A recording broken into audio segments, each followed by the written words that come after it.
Fala aí, galera do bem, beleza? Hoje eu estou aqui para falar sobre um livro muito legal que eu li recentemente, dar minha opinião sobre, beleza? O livro é esse aqui, ó, Bill Gates, Source Code, ou Código-Fonte, é a autobiografia do Bill Gates, né? Ele já escreveu outros livros, mas esse é uma autobiografia.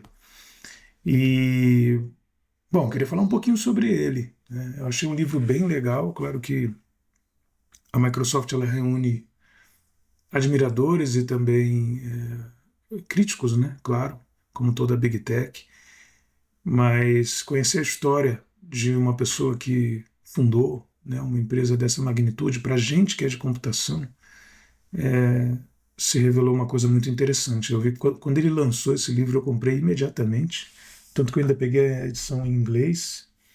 Hoje a gente já tem pela Companhia das Letras a edição em português. Eu ainda não a vi, quer dizer, vi, mas não li. Mas eu quis muito ler, né, esse livro aqui, porque eu queria entender, né, como é que foi isso daí, né? É um gênio mesmo? Ou é só um gênio? Ou teve mais coisa aí? Né? Ou não é gênio? Como é que é essa história aí? Como é que fundou essa empresa? Né? Eu já tinha visto o filme mais de uma vez, né? Piratas no Silício, Piratas do Vale do Silício, que é muito bom, recomendadíssimo, mas ele foca em, né, todas as empresas ali do Vale do Silício. Esse especificamente é a história do Bill Gates até a criação da Microsoft, basicamente, que é onde vai esse livro. Então, uma coisa antes da Microsoft, que é muito interessante e até menos conhecido, né? Então, a partir desse momento vai ter alguns spoilers. Se você não quer, vai embora, porque eu vou falar sobre coisas que tem no livro que eu achei muito interessantes para nós que somos da área de computação, beleza? Bom, no início, logo no início do livro, tem um contexto histórico importante, que é o que tinha disponível em termos de computação, né, naquele momento, naquele lugar, né, nos Estados Unidos e onde ele morava ali e tal. Seattle, né? Ele é de Seattle. É, o que tinha ali era o PDP-10 da DEC, né? Essa empresa tinha esse PDP-10, que era um mainframe, um computador grande. Então, era a era da computação. Né? Houve também depois avanços, né, para os mini computadores. Computadores grandes, os mainframes, eram gigantes numa sala. E depois a gente tinha os mini computadores, que era tipo um armário. E por fim o microcomputador, né, que seria mais portável, assim, você leva na mala do carro. Essa era a noção de grandeza que existia na época. E o que tinha lá era o DEC, né, o PDP-10 da DEC, que era a computação ainda não pessoal, ou seja, quem tinha esses computadores eram as empresas, as universidades, os centros de pesquisa, que tinham mainframes assim. Tinham outras empresas que fabricavam mainframes, né, mas no caso dele ele tinha acesso através de um terminal alugado, né, a um DEC. O que é isso? A um PDP-10 da DEC. O computador não está onde você está, ele está em outra instituição, em outra cidade, de repente. Como você acessava? Você tinha um terminal burro, né, um terminal que não tinha muita coisa ali, que ele discava por telefone para o mainframe. O mainframe atendia, recebia essa ligação e os dados eram transferidos ali. Você programava o mainframe a partir de outro lugar. Então, todo esse acesso, né, era feito assim.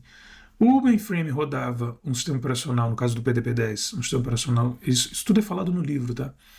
Que era chamado de TOPS 10, Time Sharing Operating System, ou Total Operating System, tem duas versões do que poderia ser essa sigla.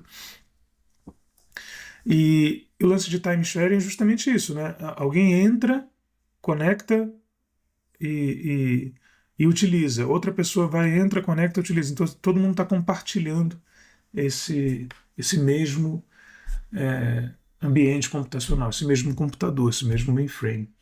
E isso custava cerca de $1.000 por ano da época, né? Para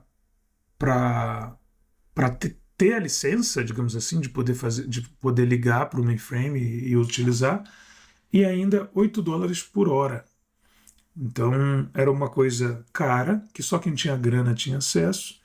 Se você tivesse numa universidade que pudesse fazer isso, você teria esse acesso super controlado, super limitado. Quantas horas você usou de computação por mês, sabe? É, então isso tudo era controladíssimo, né? E era quase como uma moeda de troca, né? Depois vem, eu vou falar de uma parte que eles fizeram contratos com empresa e tal. Uma delas, o pagamento era em horas de computação. Ó, você tem tantas horas para usar o computador, esse é seu pagamento, porque no final valia dinheiro isso. É impressionante, né? Como era, claro, muito diferente do que é hoje, né? Hoje a gente tem um computador no bolso, muito mais potente do que esses lá. Enfim, isso era o que ele tinha, né, acesso. Que ele viu numa feira de computação, né, ele comenta no livro que ele viu o Univac, um computador lá e tal, com uma pessoa na feira pedindo perguntas do público e digitando essas perguntas no computador e o computador respondendo. Então, essa foi aí que ele se encantou e tal. E já gostava muito de matemática também, era super bom em matemática e dá muitos detalhes ali sobre a personalidade dele enquanto criança, que eu vou passar aqui, mas não vou falar, mas isso tudo está no livro e é muito legal de ler. E ele vai para essa escola, né, essa Lakeside School, uma escola de elite em Seattle, né, cara e tal, onde tinha um terminal para acessar o PDP, né, e eles tinham acesso a esse PDP, claro, controlado, em termos de grana e tal, mas eles tinham esse acesso, né? E ele faz um grupo de programação, chama de Lakeside Programming Group, LPG.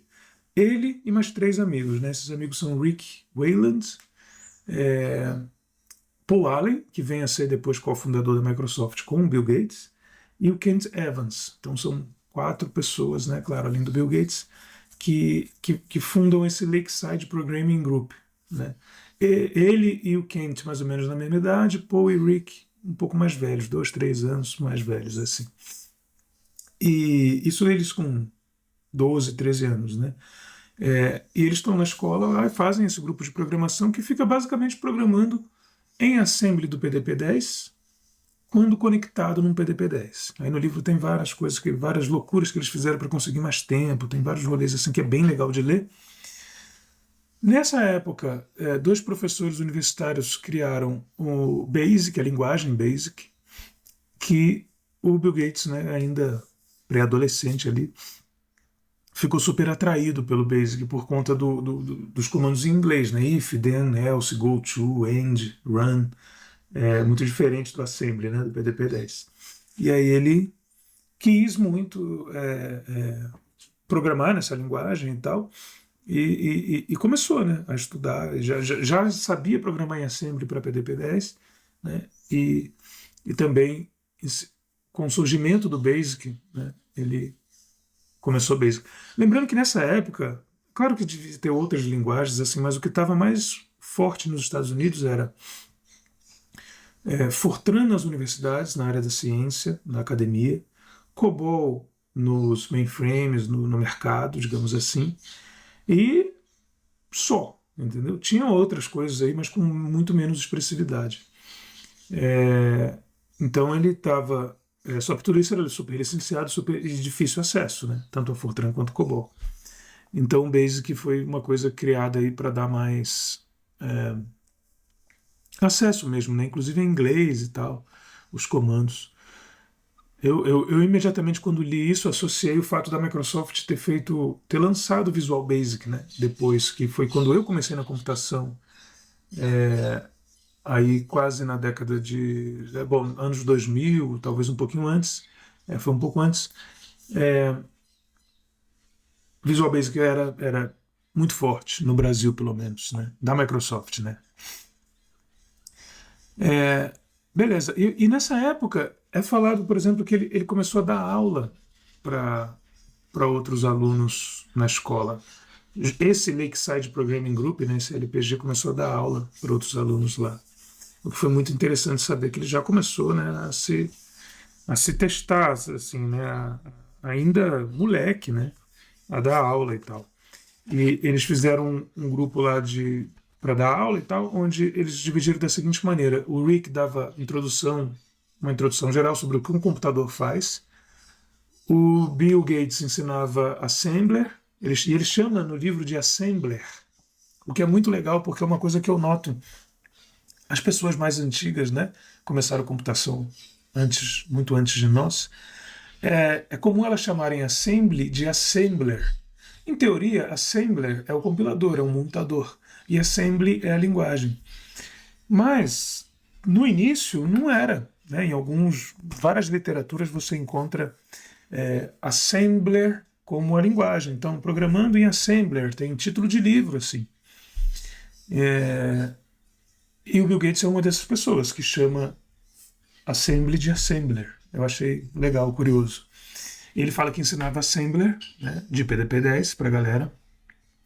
O Paul Allen deu aula de teoria de memória, memory theory. Ele não dá mais detalhes no livro sobre o que é isso, mas enfim, imagino que seja como a memória funciona do computador. E o Kent Evans deu aula sobre basicamente robótica, um pouco de IA, NLP, essas coisas já existiam. Né? Tinha lá um Shake the Robot, que é um robozinho que estava sendo lançado, enfim, foi criado lá. E ele mostrou esse vídeo e falou sobre isso. Também não tem tantos detalhes no livro assim, é só uma sentença falando sobre isso. Mas é legal notar que eles se juntaram, né, 4 amigos ali, super novos, né, pré-adolescentes, se juntaram para estudar programação e para ensinar os outros. E nessa época tinha muita pouca coisa, né? Muito escasso, literatura escassa e tal. E, sei lá, 3 linguagens de programação mais expressivas, né? 2 até, né? O Basic ainda estava começando. Mas mesmo assim eles se enfiaram em projetos. Tipo, o projeto para controlar os horários da escola, de toda a escola. Então eles começaram a fazer isso de graça, né, para a própria escola, como um projeto de aprendizado ali. Em troca, a escola deixava eles utilizarem o terminal para usar o computador. Né? Então era uma coisa que eles queriam programar e uma coisa que a escola precisava, que era um sistema para controlar todas as aulas e tal, os horários. E era uma loucura, assim, está escrito no livro, né? Eles programavam num lugar, aí era um cartão perfurado, né? Para depois colocar no computador, para o computador ler todo esse cartão, mainframe, né? E levava 5 horas para interpretar todas as instruções e depois o programa rodava. Se tivesse um bug, tinha que corrigir, depois mais 5 horas para interpretar todo, porque era perfurado no cartão, né? E o cartão era colocado no mainframe. Então, assim, uma loucura, né? Dá para se ligar que o negócio era louco. E tinha partes em Fortran também, que eles foram obrigados a aprender um pouco para poder fazer esse programa aí. Outro projeto, né, aí já falando de projetos deles e um pouco do empreendedorismo, não, um pouco não, bastante do empreendedorismo que eles fizeram, foi um sistema de folha de pagamento, né, para uma instituição chamada ISI, né, Easy, vou chamar de Easy em português, que eles pediram a Easy pediu para fazer em COBOL. Eles se ofereceram, né, como programadores, Lakeside programa em grupo, como se fosse uma empresa e tal, para programar. E aí eles fecharam um contrato com essa Easy para programar em COBOL, né, um sistema. E começaram a desenvolver esse sistema lá. E assim, não sabendo COBOL, né, tiveram que estudar e tal, e eles não tinham um editor. São coisas super curiosas que tem no livro. Eles não tinham um editor de texto para poder programar em COBOL. Não tinha computador, gente. Tipo, não tinha computação pessoal. Né? Tudo isso era nos mainframes. E um editor de texto para COBOL especificamente não tinha. Aí, o que o grupo decidiu? Né? Cada um trabalha numa coisa. O Rick foi fazer o editor de textos. Falou assim, beleza, você vai fazer o editor de texto para a gente poder programar em COBOL. Né? Eu vou pensar no sistema. Cada um foi se dividindo. Mas aí teve um rolezinho que tanto o Paul quanto o Rick não se dedicaram tanto ao projeto assim. E aí já teve uma coisa interessante que foi o Bill Gates dividir o pagamento que a Easy faria pelo sistema que eles chamaram de payroll, de folha de pagamento, O pagamento que a Easy faria, eles dividiram em 11 partes. Veja só, 4 pessoas, né? Mas eles dividiram em 11 partes, onde o Paul e o Bill Gates e o Kent, cada um ficava com 4 partes dessas 11, né? Aí depois o Paul com uma só, que ele era o menos interessado, e o Rick com 2. Então dava 8, 9, 10, 11, né? Então ele dividiu em. Cada um tinha. Ele tinha 4 onzeavos, o outro tinha 4 onzeavos também, né? O Kent. O Paul tinha 1, né? E o Rick tinha 2, que era o que estava fazendo no editor de texto. Porque, por exemplo, o Rick ficou mais interessado no editor de texto, mais empolgado com o editor de texto para COBOL do que com o sistema em si, que eles tinham que fazer em COBOL. Então, umas coisas interessantes lá. E uma ideia, né, do Bill Gates de dividir isso em 11 partes. Né? Então, ele começou ali, logo de cara, sabe, notando que o interesse das pessoas estava diferente, já botou isso num contrato, entendeu? Já botou isso num acordo. Então, assim, o moleque tinha ali, né, a veia sei lá, de liderança, né?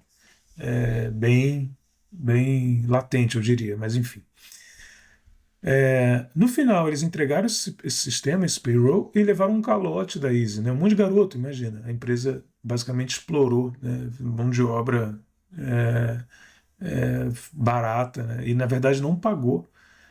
E olha, o pagamento não era em dinheiro, o pagamento era em tempo de computação. Ao fazer esse sistema para mim, vocês podem utilizar o nosso terminal, né, o nosso computador, por X horas. Esse era o pagamento. E mesmo assim, ela deu um calote. Era isso que o Bill Gates tinha dividido em 11 partes. Né? Cada um vai ter uma parte de computação, de uso do computador. E mesmo assim, eles levaram um calote. Só que aí o Bill Gates acionou o pai dele, que era advogado, circunstancialmente, e resolveu toda a situação. E finalmente depois a empresa pagou com o tempo de computação. Não tinha dinheiro envolvido. Né? Então eles ganharam um sistema em troca de uso de tempo de computação que valia dinheiro. Mas enfim. Esse foi um dos projetos, né, que eles empreenderam. Teve um outro que foi um sistema de controle de usinas para uma empresa chamada TRW, que tinha uma exigência de 99,999% de uptime. Né? Não podia, basicamente o software não podia ter bug. E eles pegaram esse software para desenvolver, né, e para controlar essa usina. E é onde o Bill Gates fala que bateu um recorde de 100 horas de trabalho seguidas, né? Onde ele ficou na sala de computação por 100 horas, o que significa sem banho, basicamente. Deve ter dormido de cara no terminal, muitas vezes, mas enfim, sem uma cama, sem uma noite de sono propriamente dita. Né? Ele não se orgulha disso, mas ele fala que, isso ele fala no livro, né, que ele exagerou e tal, mas ele era viciado no que ele queria fazer. Né? E teve também um outro projeto chamado Truffle Data, que na verdade é uma parceria comercial, ou que a gente pode entender como uma mini empresa, uma coisa que foi antes da Microsoft, né? Entre o Bill Gates, Paul Allen, né, e uma outra pessoa que fizeram eles tinham um negócio, eles queriam processar, estavam, né, fazendo um software para processar dados de tráfego, onde o Paul dedicava mais ao hardware, o Bill Gates ao software. E tinha um outro Paul envolvido, que era Paul Gilbert. Né? Então eles tinham essa iniciativa aí do Truffle Data também. Bom, aí tem uma outra coisa que rolou nessa época, que é o caminho até o 8080. O que acontece? A computação pessoal ela não tinha começado ainda. Até então eles estavam acessando, via terminal, acessando mainframes, computadores. Né? Talvez acesso a mini computadores. Mas o microcomputador, como a gente conhece hoje, ele não existia. E a Intel fez encenou um papel essencial aí. Primeiro com o lançamento do processador dela, Intel 4004, que era de 4 bits, que ela lançou para uma fabricante de calculadora japonesa para usar na calculadora. Depois, estava lá o Paul e o Bill Gates, né, principalmente eles dois, né, que eles dois seguiram mais. O Rick bom, Kent faleceu, né, teve uma tragédia, isso está contado, é um ponto super emocionante do livro. tem essa parte. O Rick chegou a trabalhar também com eles e tal, mas era mais velho, estava indo mais para um lado e tal, para a faculdade e tudo. E ficou muito Paul e Bill.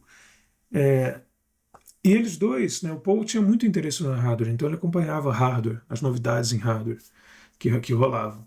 E aí a Intel lançou o 4004, processador de 4 bits, tal, para essa calculadora. Depois veio o 8008, processador de 8 bits, que eles foram e compraram por $360 na época, aproximadamente $2.400 hoje, é, onde eles falam que sem isso, né, não haveria Microsoft, sem ter acesso a esses processadores que eram para você montar em volta de um processador um computador, que seria um microcomputador. Então, a galera que entendia de engenharia eletrônica começava a montar, né? Então, tinha um monte de gente tentando fazer um microcomputador, né? Depois veio o Intel 8080, que também era de 8 bits, mas mais avançado, né? Que o 8008. E ele, no final, vai dar origem ao Altair, né, que em português a gente pode ler como Altair 8800, que também faz parte da origem da Microsoft. Só que nesse meio tempo o Bill Gates foi para a faculdade, foi para Harvard, foi aceito em Harvard, né? Ele mandou para várias faculdades e foi aceito em todas elas, na verdade, e escolheu Harvard lá. Então ficou uma coisa, o empreendedorismo, vários projetos rolando, né? Trabalhando já para empresas, ainda não ganhando muito dinheiro, mas enfim, uma coisa de o mercado em ascensão para essa computação pessoal, no mesmo tempo que ele vai para a faculdade. Então, todo mundo, a galera fala sobre o Bill Gates ter largado a faculdade, mas é por isso que ele largou a faculdade, né? Ele tinha um suporte, já tinha alguma grana, tinha uma ideia muito boa de empreendedorismo ali, de surfar a onda da microcomputação, no caso na parte de software, né? Porque a parte de hardware já estava tomada. E ele tinha toda essa estrutura, toda essa coisa por trás. Por isso que no final, depois ele larga, não no final, né? Mas mais para frente ele larga Harvard. Mas enfim, quando ele entra em Harvard também, olha as ideias, umas coisas que eu anotei aqui do livro. Isso tudo está no livro, né?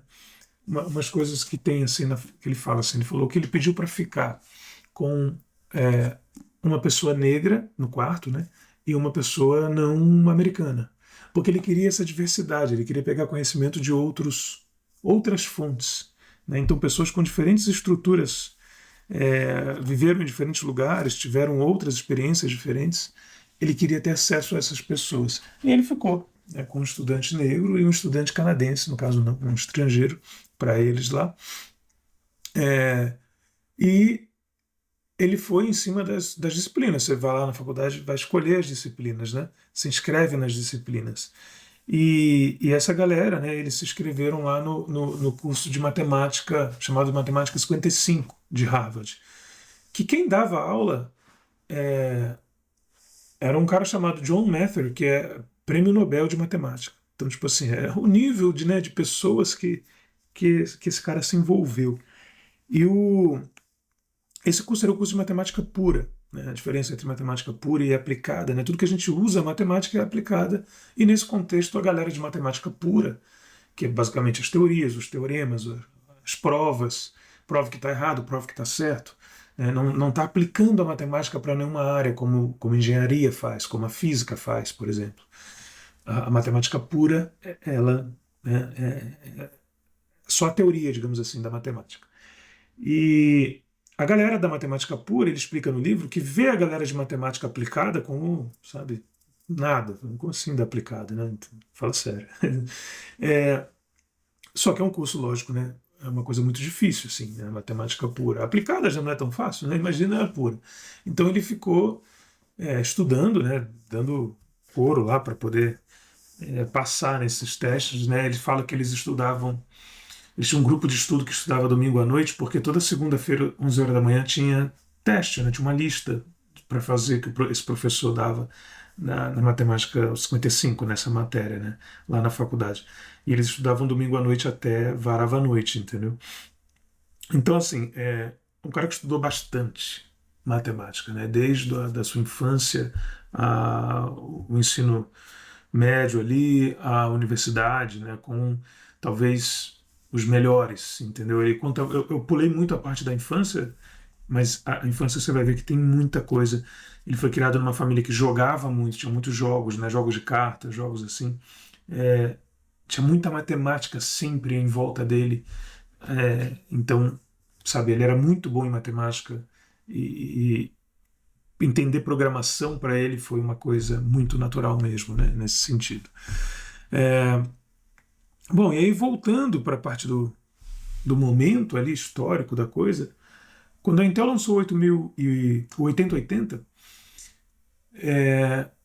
algumas empresas começaram a tentar fabricar os computadores, né? Microcomputadores com esse processador. Então teve uma na França, tem umas histórias ali no livro, mas uma das que teve uma espécie de sucesso, na verdade, porque uma curiosidade aí bem legal, é uma empresa que se chamava MITS, MITS, né? Ou MITS, sei lá, que fez esse computador chamado Altair, ou Altair, vou chamar de Altair, que eu estou no Brasil, né? Altair 8800. Eles publicaram isso numa revista de hardware. Ó, tá aqui o Altair 8000, ele é assim, não tinha terminal, não tinha tela. Ó, terminal que eu digo no teclado, não é um lugar para você digitar. A entrada era feita por switches e a saída era LED. Mas falou, ó, é usado com o Intel 8080, é o seu primeiro computador pessoal para hobbyistas. Quem quiser agora pode ter o seu computador em casa. E isso foi uma loucura, uma revolução, porque você tinha que ter acesso a um computador, pagar por acesso via terminal. Você não tinha um na sua casa. E agora tinha com esse maravilhoso Altair 8080, que usava esse processador da Intel, que tinha, sei lá, 78 instruções assembly, né? Eu lembro que ele fala no livro. E vendia isso por menos de US$ 400, que era muito barato para a época, para o dispositivo que era, né? Aí o que acontece? Eles falam assim, cara, né, o Paul e o Bill lendo a revista, né, no livro tem um momento que ele, né, quando o Paul lê isso, ele, mano, vai direto lá no Bill Gates e fala, cara, olha o que está acontecendo a revolução, né, da microcomputação pessoal aí, e está acontecendo sem a gente, tá ligado? E aí eles ficam loucos, falam, não, vai acontecer com a gente. Inclusive sai da faculdade, vem, aí já, sabe, já não é mais importante. O que eles querem fazer, né, é software para esses computadores. Esses computadores, basicamente, você chegava, comprava um kit do Altair 8800, você tinha que montar, era de UI, né, como é que é? Do it yourself. É, você tinha que montar e não tinha software lá, né, basicamente. Quer dizer, tinha a partir de bootstrap ali, de boot, né, o que seria um BIOS, algo assim, né, não sei. Mas vou fazer um cálculo, uma coisa do tipo e tal, você ia ter que fazer tudo em assembly, né? Então, eles queriam, o que o Bill Gates queria e o Paul Allen, né, era pegar o BASIC que eles aprenderam, né, criar um compilador, um interpretador BASIC para rodar no Intel 8080. Né? Essa era a ideia que eles queriam. E aí as pessoas poderiam utilizar BASIC para programar. Olha que legal. Esse Altair 8800 tinha 64 kilobytes de memória. Então eles queriam criar um BASIC que ocupasse bem pouquinho na memória quando rodado para as pessoas programarem em BASIC. Então já era uma ideia, aí a avaliação minha, né? Já era uma ideia de tentar facilitar a computação. Você não precisar programar em Assembly, vai programar em Basic, que tem instruções em inglês, que ele, quando conheceu, gostou muito, né? Rolou uma fissura aí pelo Basic, uma paixão pelo Basic que eu percebo na, no livro dele. E ele quis fazer isso. Só que, claro, você tinha que programar um interpretador Basic em Assembly, agora, do 8080. Né? Aí, olha que loucura, que é um ponto alto aqui para mim do livro, né? Eles não tinham um Intel 8080, certo? Muito menos um Altair 8800 com esse processador. Eles não tinham. O que eles tinham? Isso estava acontecendo na revista. O que eles tinham? Acesso a um terminal com PDP-10, que é um mainframe. Cara, eles falaram, vamos criar um BASIC. Olha só, vamos criar um BASIC um interpretador BASIC para Intel 8080, que rode no Altair 8800, e a gente liga para essa empresa que faz o Altair e oferece uma parceria para eles licenciarem o nosso BASIC para eles, né? Para os clientes deles, para eles venderem o nosso BASIC para os clientes deles. Show! Só que não tinha o processador, nem o computador, nem o Altair. O que eles fizeram? Se dividiram. Simples assim, né? Uma pessoa, o Paul, né, ganhou a missão de fazer um emulador de Intel 8080 no PDP-10, em assembly de PDP-10. O cara fez um emulador de outro processador. A gente tem hoje várias coisas assim, né? Unicorn Engine, QEMU, a virtualização, show. Mas pensa, né? Nesta época, e uma única pessoa, jovem, né? De, sei lá, 17 anos, alguma coisa assim. Que era a época da faculdade, né? O Paul tinha 20, eu acho. 3 anos a mais que o Bill Gates. Ele fez um emulador inteiro, ou seja, todas as instruções, bom, tudo bem, né? 78 instruções do Intel 8080 emuladas no PDP-10. Enquanto ele estava fazendo o emulador, o Bill Gates estava criando uma versão de BASIC, ou seja, um interpretador de uma linguagem de programação inteira, em assembly do 8080, porque a ideia era, né, que o PDP-10 emulasse o 8080. Então, são 3 camadas, né? Um software em BASIC que vai rodar num BASIC que o Bill Gates estava criando, e esse BASIC é para 8080 que vai rodar num emulador que o Paul estava criando para o PDP-10. E eles fizeram o BASIC assim, e terminaram. Né? Não tinha tantos recursos, sei lá, não tinha suporte a número de ponto flutuante, por exemplo, mas eles tinham um BASIC funcional. Ligaram para essa empresa e falaram: a gente tem um BASIC para o seu computador, né, que usava o Intel 8080. E os caras falaram: beleza, vem aqui e mostra então, porque, né? Só que os caras não tinham, na verdade, que é um ponto curioso, né? O Altair, ele era um projeto em andamento. Eles não tinham pronto, né? O Bill Gates fala no livro que a foto do Altair que foi divulgada na revista provavelmente era de papelão e não tinha nada dentro, era uma caixa vazia. Eles não tinham um computador pronto, eles tinham uma ideia em andamento, uma coisa rolando, que eles divulgaram antes de estar pronto. E a galera já comprando e tal, eles já ofereceram para compra. Muita gente comprava os kits, montava e o bagulho não funcionava, e assim vai. Então ele foi, a empresa, essa MITS, né, ela foi trocando pneu com o carro andando, entendeu? Para o Altair funcionar. E o Bill Gates e o Paul Allen ficaram em contato com essa empresa para poder desenvolver o software para eles, né? Só que eles tinham um emulador, eles nem tinham o computador em si, o Intel 8080 em si. E aí 2 coisas interessantes assim, né? O Paul foi o cara que foi levar o BASIC para rodar lá no Altair, né? Foi na empresa que era em Albuquerque, no Novo México, onde foi a primeira sede da Microsoft. Ele foi para lá para poder mostrar o BASIC. Só que na noite anterior dele voar, o Bill foi fazer uma revisão no código do emulador, ele conta isso no livro, né? Foi ver se encontrava algum erro para corrigir e tal, no código do emulador ali, e o Paul lembrou que não tinha um bootstrap, um código que para o Intel 8080, né, que basicamente, e para o Altair, né, o computador ia rodar lá, o computador era o Altair com o Intel 8080. Um bootstrap, ou seja, um código de boot, para pegar o emulador deles de BASIC, o emulador não, o interpretador de BASIC e rodar. Ele escreveu esse bootstrap no avião, na ida, no papel. Era esse nível da rapaziada, né? Além disso, esse código do BASIC ele tinha que caber em 4K de memória, porque lembrando, o Altair tinha 64K de memória, ele só queria consumir 4 porque para os programas em BASIC que as pessoas escrevessem pudessem utilizar 60. Então, 4K de memória tinha que caber esse. Então ele tinha que escolher muito bem as instruções que ele ia utilizar, entendeu? No caso, para otimizar por tamanho, você tem que ver, tem que usar o menor número de instruções possíveis e as menores instruções possíveis. Enfim, gente, muito louco, né? E aí no livro ele fala sobre o primeiro programa que rodou, né, num computador pessoal, na história assim dos Estados Unidos, digamos assim, né? que foi, eles mostraram lá, depois de alguns erros e tal, não sei o quê, o Paul mostrou lá na MITS, fez lá print 2 mais 2 e deu 4. E aí a galera ficou louca, porque tinha um Basic rodando no Altair, né? A galera da MITS tinha um Altair, né? A este ponto já tinha um Altair funcionando, apesar de ter vendido vários que não funcionavam ainda. Então foi uma loucura, né? Uma loucura, e isso deu origem à fundação, né? Deu origem à Microsoft.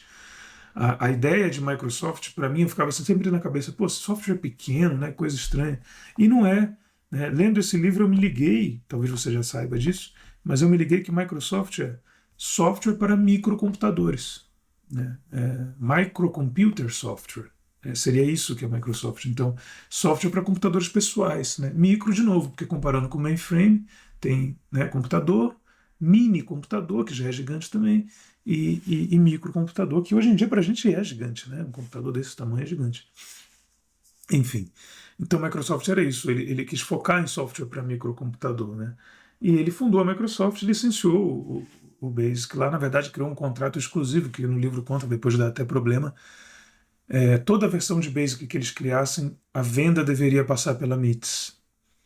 E não só para o Altair, entendeu? Então eles criavam para outro processador, a MITS tinha que vender e dividia o lucro com eles. Eles assinaram esse contrato e no final isso deu um monte de BO, mas enfim, um monte de merda lá.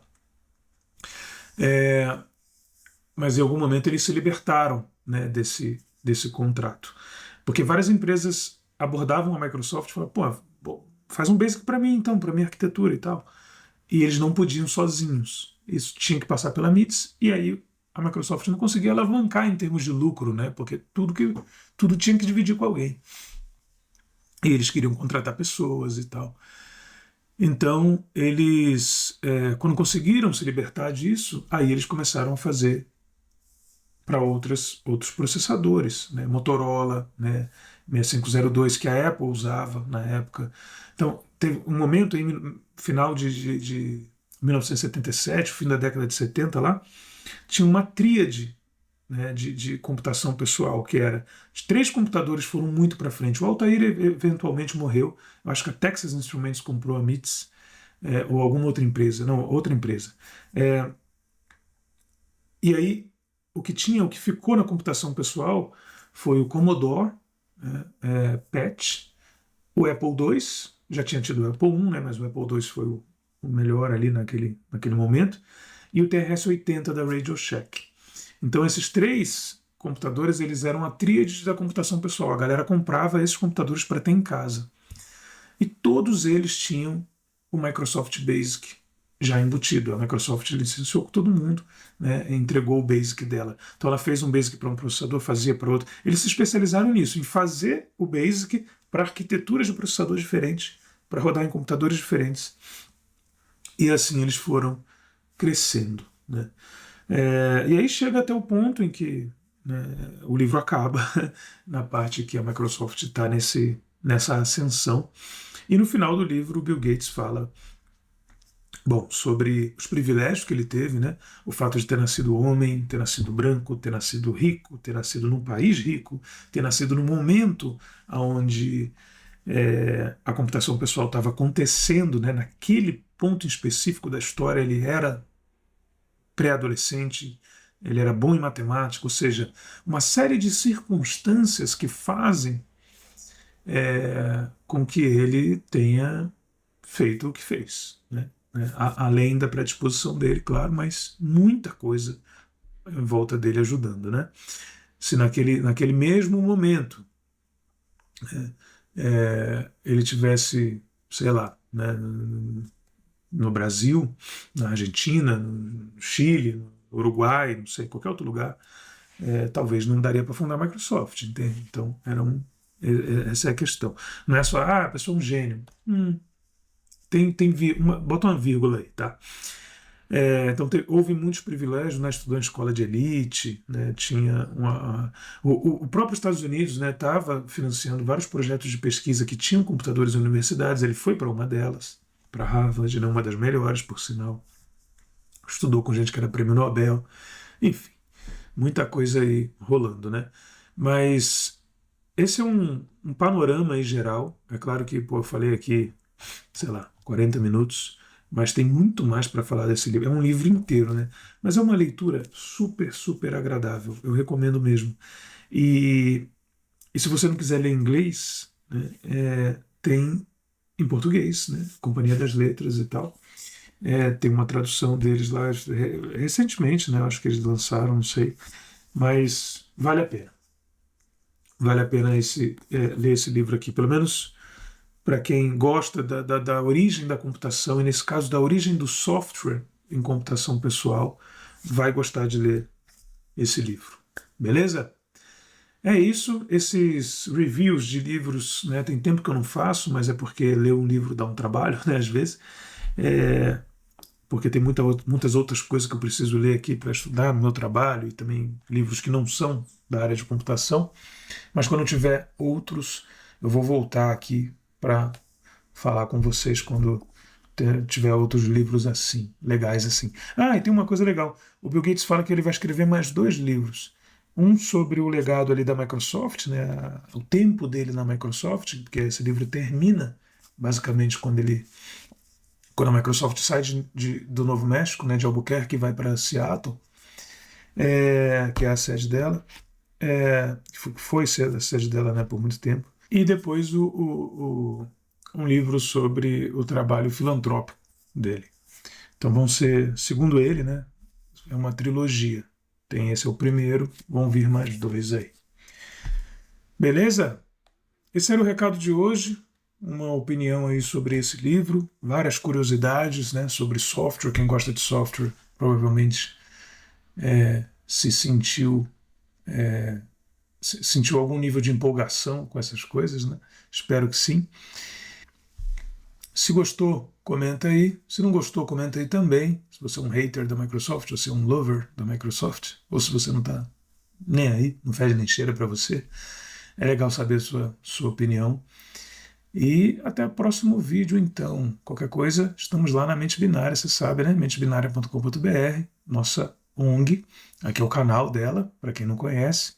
Lá a gente tem uma série de cursos, uma série de projetos legais que você, entrando lá em mentebinaria.com.br, pode conhecer. Beleza? Grande abraço, até a próxima e tchau.